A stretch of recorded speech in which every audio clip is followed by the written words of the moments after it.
Hi, let's see उनकी romantic feeling currently आपके लिए क्या है। Option 1 and option 2। ऑप्शन 1 एट ऑफ चैलिसेस है, सो दिस सीम्स लाइक कि इनकी अभी फ़िलहाल आपकी तरफ रुझान है ही नहीं है।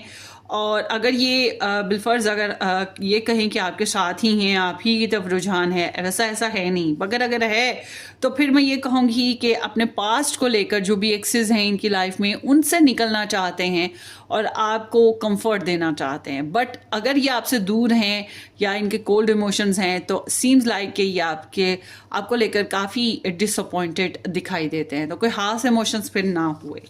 सो लेट्स सी ऑप्शन 2। ऑप्शन 2, इनके दिल में आपके लिए बहुत गहरे जज्बात हैं। दे love you a lot, simple is that. ये आपके लिए सेंसिटिव हैं, लविंग हैं, आपके लिए गुड विशेस रखते हैं। But I am not seeing कि ये बहुत ज़्यादा एक्सप्रेसिव हैं। या सब्सक्राइब एंड शेयर।